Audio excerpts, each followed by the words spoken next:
नमस्कार दोस्तों, मैं आप सभी का स्वागत करता हूं आज फिर से आपके अपने YouTube channel Sai MP classes में।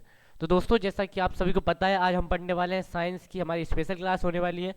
तो दोस्तों, इसमें फिजिक्स के, केमिस्ट्री की और बायोलॉजी के हम तीनों विषयों के काफ़ी ज़्यादा महत्वपूर्ण क्वेश्चन देखने वाले हैं। तो उम्मीद करूँगा कि आपको क्लास अच्छी लगे और आपको पसंद आती है तो क्लास को लाइक जरूर करें और शेयर जरूर करिए अपने सभी दोस्तों के साथ। तो चलिए दोस्तों, वीडियो को स्टार्ट करते हैं और देखते हैं हमारे जो महत्वपूर्ण क्वेश्चन है वो क्या है।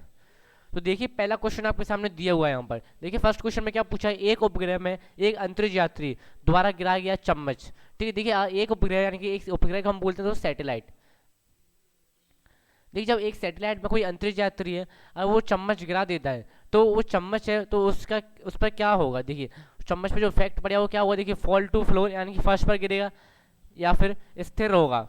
ठीक है, या फिर तीसरा उपग्रह की गति का पालन करेगा, या फिर चौथा हमारा है स्पर्श रेखीय रूप से दूर जाएगा। अब देखिए, चार ऑप्शन आपके सामने दिए हैं और आपसे क्वेश्चन में पूछा था, जब एक उपग्रह में यानी कि एक सैटेलाइट में कोई अंतरिक्ष यात्री है, अगर वो चम्मच को गिरा देता है तो उस पर जो चम्मच पर उस पर क्या फर्क पड़ेगा। तो दोस्तों, मैं आपको इस क्वेश्चन का आंसर बता देता हूँ। दोस्तों, इस क्वेश्चन का जो आंसर है वो ऑप्शन सी बिल्कुल सही है। जैसे कि चलिए मैं आपको बता देता हूँ ये कैसे काम करेगा। देखिए, मान लीजिए ये अर्थ, ठीक है, ये अर्थ है और इसके चारों ओर क्या है, और एक ऑर्बिट बनी हुई है। दोस्तों, जैसे आप सभी को पता है एक ऑर्बिट है। ठीक है, एक ऑर्बिट है जो कि इसके चारों ओर बनी हुई है। और मान लीजिए यहाँ पर एक सैटेलाइट है। अब देखिए, ये सैटेलाइट है, ये कुछ इस तरीके से यहाँ पे घूम रही है। ठीक है, मतलब इसका सर्कुलेशन मोशन चल रहा है, ये सर्कुलेशन मोशन चल रहा है गोल, उसमें एक ऑर्बिट में घूम रही है अर्थ के चारों ओर। तो दोस्तों देखिए, जब इसमें अंतरिक्ष यात्री कोई चम्मच गिरा देता है तो उस पर क्या फर्क पड़ेगा। हमारी चम्मच यहाँ पर अंदर इसमें स्पेस नहीं है, तो मैं बाहर बताता हूँ। मान लीजिए कोई चम्मच इसने गिरा दी। ठीक है, चम्मच गिरा दी तो अब वो क्या हुआ, जैसी चम्मच गिरी तो वो चम्मच भी बिल्कुल उसी मोशन में है, तो चम्मच भी उसी सैटेलाइट के साथ साथ ऐसे बिल्कुल मूव करेगी, यानी कि चम्मच भी वो सर्कुलर मोशन में मूव करेगी। और ये हमारे थर्ड ऑप्शन में दिया गया है, continue to follow the motion of satellite, यानी कि उपग्रह की गति का पालन करेगी। ठीक है, इस तरीके से आपको ऑप्शन भी बिल्कुल अच्छी तरीके से समझ आ गया हुआ कि उपग्रह में अंतरिक्ष यात्री जब द्वारा गया चम्मच, उस पर क्या फर्क पड़ेगा। तो चलिए ऑप्शन दोस्तों देखते हमारा नेक्स्ट क्वेश्चन क्या दिया है। और किसी को समझ नहीं आता फिर भी वो हमसे कमेंट बॉक्स में पूछ सकता है। देखेंगे सेकंड क्वेश्चन में क्या दिया है यहाँ पे। देखिए, परमाणु रिएक्टर में निम्न में से कौन सा ईंधन के रूप में प्रयोग किया जाता है। ठीक है, चार ऑप्शन आपके सामने दिए हैं, कोल, यूरेनियम, रेडियम और डीजल। देखिए, चार ऑप्शन आपके सामने, और आपको आंसर पता है तो आप हमारे साथ कमेंट करोगे। ठीक है, देखिए, परमाणु रिएक्टर एक मशीन होती है, जैसे कि दोस्तों, ठीक है, जैसे आपके घर में जनरेटर होता है, इन्वर्टर होता है, वैसी परमाणु रिएक्टर मशीन होती है जिसमें आपको बताना है कि ईंधन के रूप में कौन कार्य करता है। ईंधन के रूप में दोस्तों मैं आपको बता दूं, यूरेनियम होता है जो कि ईंधन के रूप में कार्य करता है। ठीक है, यूरेनियम का आपको फॉर्मूला वो यानी कि उसका एटॉमिक नंबर होता है 92 और U238। ठीक है, यूरेनियम का ये सिंबल होता है दोस्तों, ये आपको अच्छी तरीके से याद होना चाहिए, एग्जाम में सीधे सीधे यहाँ पे पूछ लेते हैं। और दोस्तों देखिए, मैं आपको बताऊं, ये यूरेनियम होता है जो कि परमाणु रिएक्टर में ईंधन का कार्य करता है, यूरेनियम। ठीक है, और देखिए, ये और क्वेश्चन मोस्ट इंपोर्टेंट क्वेश्चन बनता है कि एयरक्राफ्ट में भी ईंधन का जो कार्य करता है वो कौन करता है, तो उसका आंसर क्या हुआ, यूरेनियम। ठीक है, क्या हुआ, एयरक्राफ्ट में। ये क्वेश्चन दोस्तों काफी ज्यादा फेमस क्वेश्चन है, एयरक्राफ्ट में भी जो ईंधन का कार्य करता है वो यूरेनियम ही होता है, 92 यूरेनियम 238। ठीक है, इतना आपको पता होना चाहिए। और एक और क्वेश्चन चलिए मैं आपको बता देता हूँ यहाँ पर। जब यूरेनियम हम इस्तेमाल करते हैं दोस्तों, तो यूरेनियम इसमें दो तरीके से टूटता है। देखिए, यूरेनियम दो तरीके से टूटता है, एक होता है वो 36 क्रिप्टन। ठीक है, और एक होता है 56 बेरियम। ठीक है, देखिए, जब यूरेनियम इस्तेमाल करते हैं तो यूरेनियम दो तरीके से टूटता है, एक होता है 36 क्रिप्टन में, एक होता है बेरियम 56 में। ठीक है, और एयरक्राफ्ट में इस्तेमाल होता है, और साथ ही में परमाणु रिएक्टर में भी इसका इस्तेमाल किया जाता है। काफी ज्यादा इंपॉर्टेंट क्वेश्चन है, तो आप इसको अच्छी तरीके से याद रखोगे। चलिए दोस्तों देखेंगे नेक्स्ट क्वेश्चन। अब देखेंगे दोस्तों नेक्स्ट क्वेश्चन में क्या पूछा गया है, हीटर में कॉइल किसका बना होता है। ठीक है, आपको बताना है हीटर में कॉइल किसका बना होता है, नाइक्रोम, टंगस्टन, कॉपर, आयरन। चार ऑप्शन आपके सामने दिए हैं, अगर आपको आंसर पता है तो आप हमको कमेंट करके आंसर बता सकते हो।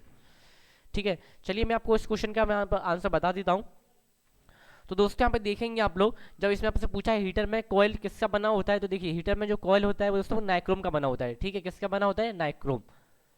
अब दोस्तों मैं नाइक्रोम के बारे में बता दूं सबसे पहले। देखिए, मान लीजिए कुछ हीटर है जिसमें आपने देखा हुआ है इस तरीके से स्प्रिंग लगी होती है। ठीक, जो कि एक तरीके से कॉइल होती है, जिनको हम कॉइल कहते हैं। हीटर होते हैं दोस्तों में इस तरीके से कॉइल लगी होती है, तो आपसे यही बताने किसकी बनी होती है, तो ये होती है नाइक्रोम की। ठीक है, नाइक्रोम की चीज़ क्यों होती है, यानी कॉइल होती है नाइक्रोम की, इसलिए होती है दोस्तों, वहाँ की जो नाइक्रोम का मेल्टिंग पॉइंट होता है, वो काफ़ी ज़्यादा हाई होता है। ठीक है, क्यों बनी होती है क्योंकि नाइक्रोम का जो बॉयल मेल्टिंग पॉइंट होता है दोस्तों, वो काफ़ी ज़्यादा हाई होता है, जिस वजह से जो हीटर होते हैं उसमें हम नाइक्रोम की जो कॉइल होती है उसका इस्तेमाल करते हैं दोस्तों। अब देखिए बात कर लेते हैं हम नाइक्रोम के बारे में। देखिए नाइक्रोम लिखा हुआ है यहाँ पर, आपसे नाइक्रोम से जुड़ी हुई काफ़ी कोई क्वेश्चन पूछ जाते हैं। देखिए सबसे पहले तो मैं आपको बता दूं यहाँ पर कि जो नाइक्रोम है वो एक अलॉय होता है। ठीक है, यानी कि मिश्र धातु होता है अलॉय। ठीक है, इतना आपको पता होना चाहिए। अब देखिए अलॉय होता है, और इससे आपसे ये पूछ सकते हैं कि अलॉय होता है नाइक्रोम, जो कि किसका अलॉय होता है। तो देखिए ये दो चीज़ों से मिलकर बना होता है, एक होता है क्रोमियम, एक होता है निकल। क्रोमियम प्लस निकल, ये क्रोमियम और निकल से बनके हमारा अलॉय बना होता है दोस्तों। ठीक है, आपको इनके सिंबल भी मैं आपको बता देता हूँ। क्रोमियम का दोस्तों सिंबल होता है Cr, और निकल का दोस्तों सिंबल होता है Ni। तो आपसे एग्जाम में ये भी क्वेश्चन पहले पूछा जाएगा कि नाइक्रोम जो किसका अलॉय होता है वो किससे बना होता है, तो आपको ऐसे ऑप्शन में दे देते हैं। ठीक है, चलिए एक क्वेश्चन आपका यहाँ पे क्लियर हो चुका है। चलिए देखते हैं नेक्स्ट क्वेश्चन। अब देखेंगे दोस्तों नेक्स्ट क्वेश्चन, जब एक चलती कार अचानक बंद हो जाती है तो यात्री किस वजह से आगे की ओर गिरता है। ठीक है, आपको बताना, जब एक कोई कार है, मान लीजिए कोई कार है जिसमें कि यात्री बैठे हुए हैं यहाँ पर। ठीक है, अब आगे की ओर ये चल रही है। अब देखिए अचानक यहाँ ब्रेक लगता है और कार अचानक रुक जाती है, तो जो यात्री होते हैं दोस्तों वो कुछ उनका मोशन होता है, वो आगे की ओर झुक जाते हैं। ठीक है, तो आपको यही बताना यहाँ पर कि यात्री आगे की ओर क्यों झुक जाते हैं। तो दोस्तों चलिए मैं आपको बता देता हूँ, चार ऑप्शन आपके सामने दिए गए हैं, जो आपको आंसर सही लगता है उससे आप कमेंट करके मुझको आंसर बताओगे। अब देखिए यहाँ पर क्या होता है, देखिए मैं आपको बता दूँ। सबसे पहले तो यहाँ पे दिए, देखिए जब एक चलती कार अचानक बंद हो जाती है तो यात्री किस वजह से आंखें ओर घुस जाते हैं। दोस्तों ये जो कारण होता है वो होता है इनर्शिया।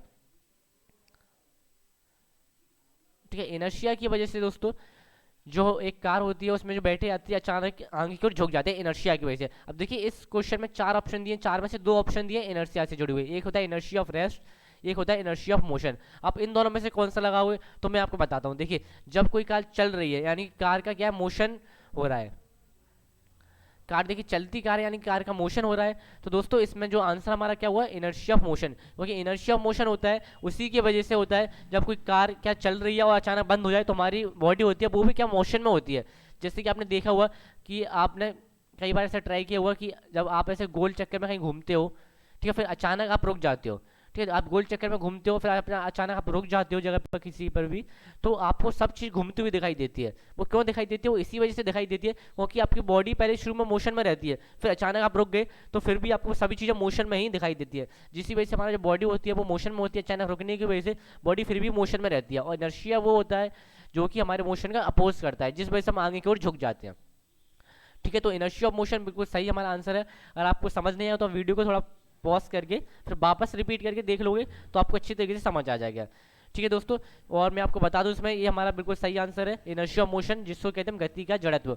ठीक है, और इसमें अगर आपको इनर्शिया नहीं दिया है, और आपको इसकी जगह ये भी दे सकते हैं Newton's first law of motion.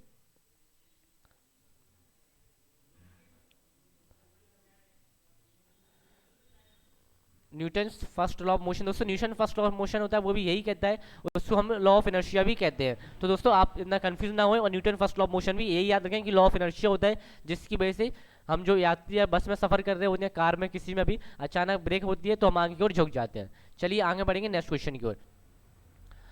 अब दोस्तों यहाँ पे देखेंगे नेक्स्ट क्वेश्चन दिया गया है आपके सामने। इस क्वेश्चन में काफ़ी ज़्यादा इंपॉर्टेंट क्वेश्चन है और ऐसे क्वेश्चन कई बार एग्जाम में पूछे जाते हैं। देखिए तरंग है जिनके प्रसार के लिए किसी भी भौतिक माध्यम की आवश्यकता नहीं होती है। ठीक है दोस्तों, देख लेंगे यहाँ पर अब इस क्वेश्चन में क्या दिया गया है। देखिए तरंगें आपको दी गई हैं यहाँ पे, देखिए चार ऑप्शन दिए गए हैं, मैटर वेव्स, मैकेनिकल वेव्स, ठीक है, इलास्टिक वेव्स और इलेक्ट्रोमैग्नेटिक वेव्स। और आपसे पूछा है इनमें से वो कौन सी तरंगें हैं जिनके माध्यम में कोई भी इनके लिए, जिनको मैंने ट्रेवल करने के लिए, प्रसार करने के लिए किसी भी माध्यम की जरूरत नहीं होती है। तो दोस्तों इस क्वेश्चन का जो आंसर वो इलेक्ट्रोमैग्नेटिक वेव्स बिल्कुल सही आंसर है। दोस्तों जो इलेक्ट्रोमैग्नेटिक वेव्स होती हैं उनको किसी भी मीडियम की जरूरत नहीं होती है ट्रेवल करने के लिए। ठीक है, इलेक्ट्रोमैग्नेटिक वेव होती है जिनको मीडियम की जरूरत नहीं होती है, मीडियम इनको बिल्कुल नहीं चाहिए होता है कोई भी ट्रेवल करने के लिए। और लेकिन जो जिनको चाहिए होता है वो होती है मैकेनिकल वेव्स। ठीक है, वो क्या होती है, मैकेनिकल वेव्स, जिनको कि मीडियम चाहिए होता है ट्रेवल करने के लिए होती है मैकेनिकल वेव्स, और जिनको नहीं चाहिए होता वो होती है इलेक्ट्रोमैग्नेटिक वेव्स। ठीक है, और जो साउंड वेव्स होती है दोस्तों वो भी इलेक्ट्रोमैग्नेटिक वेव्स में ही आती है। कौन सी, साउंड वेव्स। ये क्वेश्चन आपसे पूछ लेते हैं कई बार, साउंड वेव्स। दोस्तों साउंड वेव्स को कोई ना कोई मीडियम चाहिए होता है ट्रेवल करने के लिए। ठीक है दोस्तों, और देखिए इलेक्ट्रोमैग्नेटिक वेव्स हैं जो कि मीडियम नहीं चाहिए होता है, यानी कि वो वैक्यूम में ट्रेवल कर सकती है। इलेक्ट्रोमैग्नेटिक वेव्स हैं जो कि वैक्यूम में ट्रेवल कर सकते हैं, क्योंकि आपको पता है वैक्यूम में कोई भी एटमॉस्फेयर नहीं होता है, जिस वजह से हमारी इलेक्ट्रोमैग्नेटिक वेव्स वैक्यूम में भी ट्रेवल कर सकती है। चलिए अब आगे भी देखेंगे नेक्स्ट क्वेश्चन क्या दिया गया है। अब दोस्तों नेक्स्ट क्वेश्चन हमारा दिया है, देखिए एक फॉर्मूला आपको दिया गया है ml-1 t-2। देखिए फॉर्मूला कुछ इस तरीके से लिखा हुआ है ml-1 t-2। ठीक है, यहाँ पर कंप्यूटर लिख नहीं सकते, इस वजह से हमने ऐसे लिख दिया है। देखिए फॉर्मूला क्या है, ml-1 t-2 किसका आयामी सूत्र है, तो देखिए फोर्स का, coefficient of friction, modulus of elasticity और एनर्जी। तो चार ऑप्शन में आपको बताना है कि किसका आयामी सूत्र है, और आपको नहीं पता तो दोस्तों मैं आपको इस क्वेश्चन का आंसर बता देता हूँ। तो दोस्तों देखिए ml-1 t-2 जिसका सूत्र है वो है मॉड्यूलस ऑफ इलास्टिसिटी, यानी लोच के। दोस्तों इसका सूत्र होता है, वो कैसे निकालते हैं मैं आपको बता देता हूँ। देखिए इलास्टिसिटी का फॉर्मूला होता है अपन एरिया, ठीक है, फोर्स अपन एरिया से फॉर्मूला होता है दोस्तों, और फोर्स का जो फॉर्मूला यानी कि जो यूनिट होती है दोस्तों वो होती है केजी मीटर पर सेकंड स्क्वायर, ठीक है, और एरिया होता है दोस्तों मीटर स्क्वायर। यहाँ से हम इसको सॉल्व करेंगे तो देखिए केजी और ऊपर बनेगा हमारा m-1 और वो हम sec-2, ठीक है, हम इस तरीके से इसको लिख सकते हैं। यहाँ पर देखिए जो केजी होता है वो क्या होता है, मास, यानी कि मास से हम केजी को डिनोट करते हैं। और दोस्तों मीटर क्या होता है, मीटर हमारी लेंथ होता है यानी कि -1, ठीक है, और सेकंड क्या होता है दोस्तों, टाइम, तो हम इसको t लिख सकते हैं -2, और यही हमसे दोस्तों यहाँ पे पूछा गया है। देखिए इसका यही फॉर्मूला हमको दिया गया है ml-1 t-2। तो हमारा जो ऑप्शन बिल्कुल कौन सा, ऑप्शन सी बिल्कुल सही आंसर है, फोर्स अपॉन एरिया यानी कि ml-1 t-2 modulus of elasticity का फॉर्मूला होता है। चलिए दोस्तों आगे बढ़ेंगे नेक्स्ट क्वेश्चन की ओर। अब दोस्तों यहाँ पे देखेंगे नेक्स्ट क्वेश्चन में क्या दिया गया है, एक चुंबकीय क्षेत्र किसके द्वारा उत्पादित किया जाता है। आपको बताना है कोई भी चुंबकीय क्षेत्र है वो किसके द्वारा उत्पादित किया जाता है। चार ऑप्शन आपके सामने दिए गए हैं, ठीक है, मैं आपको इस क्वेश्चन का आंसर बता देता हूँ। देखिए इस क्वेश्चन का जो आंसर है वो ऑप्शन सी बिल्कुल सही आंसर है, बोथ ए एंड बी। यानी कि देखिए ए मूविंग चार्ज ओनली, यानी कि गतिशील चार्ज। देखिए जब भी कोई ऐसे चार्ज है, हमारी कोई बॉडी है जो कि सर्कुलर ऑर्बिट में घूम रही है, तो वो एक इलेक्ट्रिक फील्ड पैदा करेगी जिससे कि मैग्नेटिक फील्ड भी पैदा होगी, ठीक है, यानी कि मैग्नेटिक फील्ड भी हमारी बनेगी, मैग्नेटिक फील्ड भी बनेगी हमारी दोस्तों, क्योंकि ऑब्जेक्ट को घूम रही है और हम इसकी अगर इसी की यहाँ घूम रही है, हम इसकी अब मोशन चेंज कर दें, यानी कि हम इसको इधर ले आए दूसरे किसी सर्कुलर ऑर्बिट में, तो वहाँ पर भी इसके जो मैग्नेटिक फील्ड पैदा करेगी,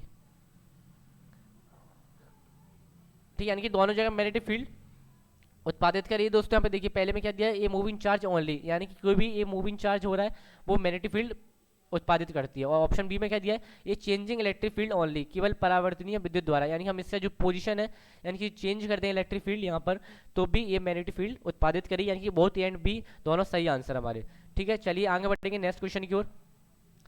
अब देखिए सामान्य प्रकार के बाई फोकस लेंस में ऊपरी और निचले भाग क्रमशः क्या होते हैं। आपको बताना, देखिए सामान्य प्रकार के जो बाई फोकस लेंस होते हैं जिनमें ऊपरी भाग यानी कि अपर पोर्शन और निचला भाग यानी कि लोअर पोर्शन क्रमशः कौन कौन से होते हैं। देखिए concave and convex lens, B है हमारा कॉन्वेक्स एंड कॉनकेव लेंस। अब देखिए दोनों चीज़ यहाँ पे सेम ही दी गई है, लेकिन यहाँ पे क्या लिखा है, क्रमशः, क्रमशः लिखा है, यानी कि देखिए ऊपरी भाग आपको पहले बताना है ऊपरी भाग कौन सा होता है और निचला भाग कौन सा होता है। अगर आप इनमें से देखिए दोनों में ऑप्शन सेम दिए, आप कोई सा भी लगा दोगे तो आप इस क्वेश्चन को गलत कर जाओगे। इसलिए ऊपरी भाग कौन सा होता है ये आपको पता होना चाहिए, और निचला भाग कौन सा होता है लोअर पोर्शन, ये भी आपको पता होना चाहिए।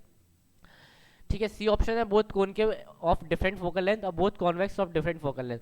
तो दोस्तों चलिए मैं आपको इस क्वेश्चन का आंसर बता देता हूँ। यहाँ पे देखिए सामान्य प्रकार के बाई फोकस लेंस जिनमें अपर पोर्शन और लोअर पोर्शन क्या क्या होते हैं दोस्तों, वो मैं आपको बता देता हूँ। यहाँ पे देखिए अपर पोर्शन होता है कॉनकेव और लोअर होता है कॉन्वेक्स, यानी कि ऑप्शन ए बिल्कुल सही आंसर है यहाँ पर। अब देखिए मैं आपको बता के यहाँ पर बना के दिखा देता हूँ एक बार, आपको ये चीज़ अच्छी तरीके से याद होनी चाहिए।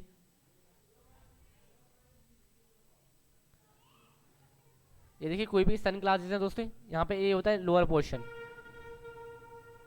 अब देखिए यहाँ पे पूछा हमसे ऊपरी भाग कौन सा होता है। देखिए ऊपरी भाग होता है दोस्तों वो होता है कॉनकेव, यहाँ पे होता है दोस्तों लोअर भाग, लोअर भाग यानी कि लोअर पोर्शन दोस्तों वो कौन सा होता है, कॉन्वेक्स। ठीक है, ये होता है कॉन्वेक्स, ये होता है कॉनकेव, ये होता है हमारा अपर पोर्शन। ठीक है दोस्तों, ये होता है हमारा लोअर पोर्शन। तो आपको इतना इसमें इस क्वेश्चन में इतना आपको याद रखना है दोस्तों। और ये किस बीमारी के लिए इस्तेमाल किया जाता है, यानी कि कौन सी डिसीज होती है दोस्तों, वो होती है प्रेस बायोफिया।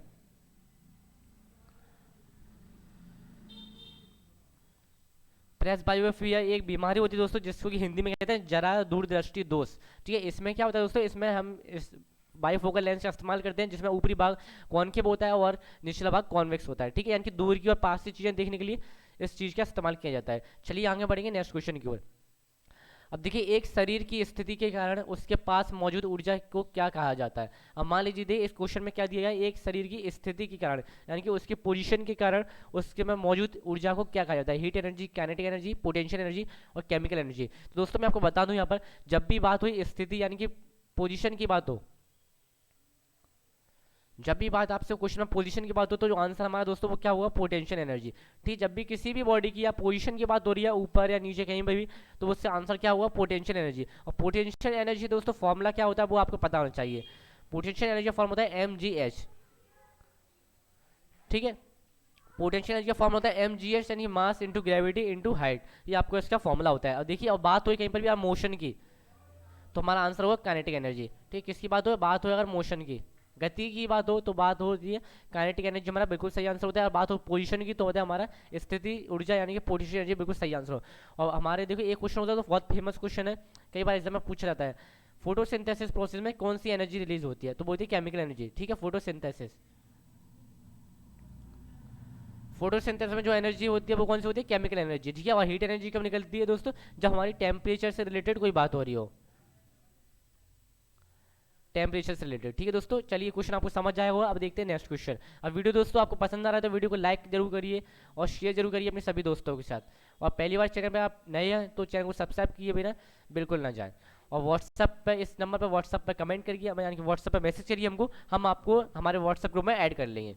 और दोस्तों देखेंगे नेक्स्ट क्वेश्चन में क्या दिया है, निम्न में से किस प्रक्रिया में ऊर्जा का उत्सर्जन होता है। ठीक है, निम्न में से किस प्रक्रिया में ऊर्जा का उत्सर्जन होता है दोस्तों, तो ऊर्जा का उत्सर्जन होता है दोस्तों, होता है रेस्पिरेशन में, श्वसन। ठीक है, रेस्पिरेशन में क्या होता है, ऊर्जा का उत्सर्जन होता है। जब भी आप सांस लेते हैं और सांस रिलीज करते हैं तो उसमें क्या होता है दोस्तों, उसमें एनर्जी रिलीज होती है। हमारी रेस्पिरेशन जो हमारी प्रोसेस होती है उसमें ये काम होता है। ठीक है, इसमें एनर्जी रिलीज होती है। अब देखिए, जैसे मैं आपको बता दूं एक इक्वेशन C6H12O6, ये होता है हमारा ग्लूकोज का फॉर्मूला होता है। ये चीज़ आपको पता होना चाहिए। जब भी हम ऑक्सीजन लेते हैं दोस्तों, सांस लेते वक्त यानी कि इनहेल, हम जब ऑक्सीजन लेते हैं अंदर तो दोस्तों क्या बनता है, रिलीज होता है हमारा CO2 H2O प्लस ATP। ठीक है, ATP यही दोस्तों एनर्जी होती है हमारी। जब भी हम ऑक्सीजन लेते हैं यहाँ पर और फिर हम इसको रिलीज करते हैं तो कार्बन डाइऑक्साइड, वाटर यानी कि H2 निकलता है और क्या होता है, ATP यानी कि एनर्जी रिलीज होती है दोस्तों। ठीक है, चलिए आगे बढ़ेंगे नेक्स्ट क्वेश्चन की ओर। अब बात हुई है दोस्तों यहाँ पर दूर संचार के लिए किस प्रकार की तरंगों का उपयोग किया जाता है। देखिए चार ऑप्शन है, ABCD, visual light, infrared, ultraviolet और माइक्रोवेव। तो दोस्तों दूर संचार के लिए जो तरंगों का उपयोग किया जाता है दोस्तों, उसका जो आंसर है दोस्तों वो है माइक्रोवेव। यानी कि देखिए दूर संचार में माइक्रोवेव का इस्तेमाल करते हैं दोस्तों। ठीक है, ये चीज़ आपको पता होना चाहिए, दूर संचार के लिए हम माइक्रोवेव का इस्तेमाल करते हैं। दूर संचार होता है दोस्तों टेलीकम्युनिकेशन।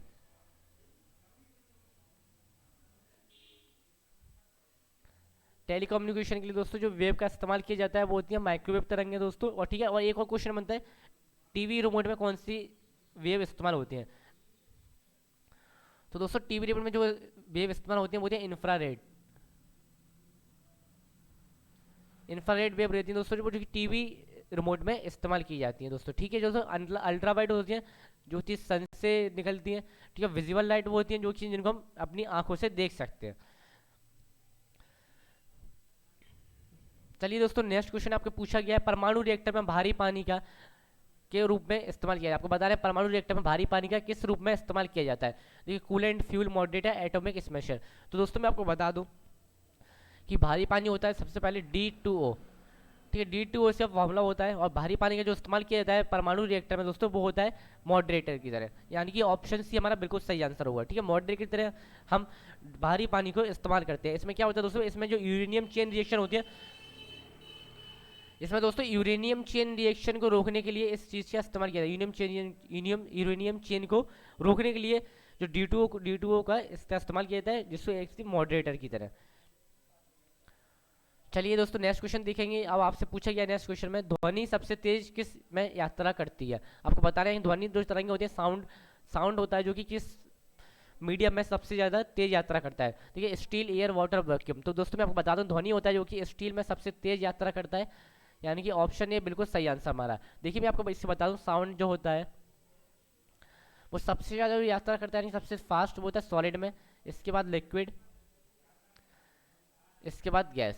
ठीक है, और वैक्यूम में वो ट्रेवल नहीं करता, यानी साउंड को कोई ना कोई मीडियम चाहिए होता है। वैक्यूम में इस वैक्यूम में साउंड की स्पीड 0 होती है। ठीक है, अब देखिए साउंड सबसे सॉलिड में करता है, यानी सॉलिड हमको यहाँ पे स्टील दिया गया है, तो हमने यहाँ पे स्टील आंसर लगाया है। आपको स्टील नहीं दिया होता है, सिर्फ सॉलिड लिखा होता तो फिर आप सॉलिड आंसर यहाँ पे इस्तेमाल करते हैं। ठीक है, सॉलिड आंसर आप टिक कर दे, क्योंकि देखिए यहाँ पर हमसे क्या पूछा गया है, साउंड सबसे तेज किस में यात्रा करती है, साउंड सॉलिड में, लिक्विड, फिर गैस।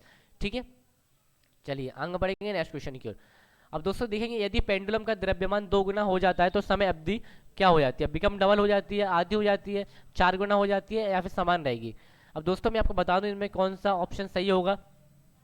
यदि पेंडुलम का द्रव्यमान 2 गुना हो जाता है, देखिए पेंडुलम का द्रव्यमान यानी कि मास जब हम 2m कर देते हैं, यानी कि मास हमने 2 गुना कर दिया, पहले m था अब 2m कर दिया, तो आपको बताना है कि समय अवधि पर क्या फर्क पड़ेगा, t पर क्या फर्क पड़ेगा आपको बताना है। तो दोस्तों इसका एक फॉर्मूला होता है जिससे कि आपको अच्छी तरीके से याद रहेगा हमेशा के लिए, वो मैं फॉर्मूला आपको बता देता हूँ। देखिए आपको ये फॉर्मूला याद है तो आपको इस क्वेश्चन में कुछ भी दिक्कत लेने की जरूरत नहीं है। देखिए फॉर्मूला था t इक्वल टू 2π√L/g।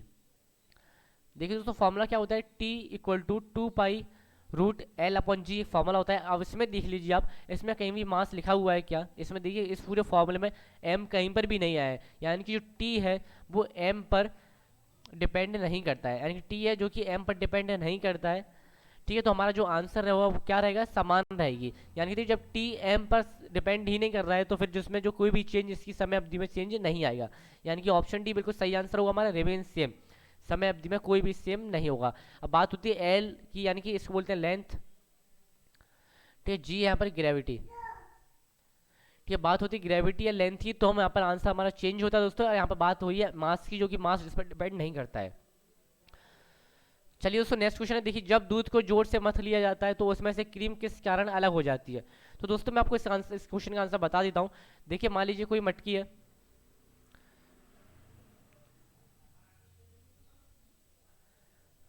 ठीक है, देखिए कोई मटकी है, जब इसमें हम दूध को मथते हैं, यानी कोई मशीन मान लीजिए, मशीन के द्वारा हम दूध को जब इसमें मथते हैं, तो देखिए इसमें क्या होता है ना, जो जब मशीन होती है इसके आसपास यहाँ पास में यानी कि बीच में हम मथ रहे हैं, तो सेंटर में दोस्तों क्या होता है मटकी के, घी यानी कि क्रीम इकट्ठी हो जाती है। क्रीम कह लो आप, यहाँ पे बटर भी कह लो। ठीक, क्रीम होती है जो यहाँ पे बीच में आ जाती है, और जो दूध होता है वो आसपास रहता है। ठीक है, वो किस वजह से होता है दोस्तों, वो होता है सेंट्रीफ्यूगल फोर्स के कारण। ठीक है, यानी कि ऑप्शन भी बिल्कुल सही आंसर होगा हमारा, सेंट्रीफ्यूगल फोर्स की वजह। सेंट्रीफ्यूगल फोर्स क्या होता है दोस्तों, सेंट्रीफ्यूगल फोर्स वो होता है जब भी कोई चीज़ गोल सर्कुलर पाथ में घूम रही है, ठीक है, तो जो बाहर की ओर फोर्स लगता है, यानी कि बाहर की ओर, सेंटर से बाहर की ओर, वो होता है हमारा सेंट्रीफ्यूगल फोर्स। ठीक है, आपको अच्छी तरीके से समझ आएगा वो इस क्वेश्चन के बारे में मैं क्या कहना चाह रहा हूँ आपसे। ठीक है, सेंट्रीफ्यूगल फोर्स हमारा बिल्कुल आंसर होगा दोस्तों। तो देखिए बिल्कुल आसान क्वेश्चन था, आपको अच्छी तरीके से समझ आए होंगे। तो दोस्तों आज का क्लास हमारा यहीं खत्म होता है। आपको क्लास पसंद आता है तो क्लास को लाइक करिए और कमेंट करिए और शेयर जरूर करिए अपने सभी दोस्तों के साथ, और चैनल पर नए हैं पहली बार तो वीडियो को सब्सक्राइब किए बिना ना जाएं। ठीक दोस्तों, चलिए अब मिलते हैं आपसे नेक्स्ट क्लास में।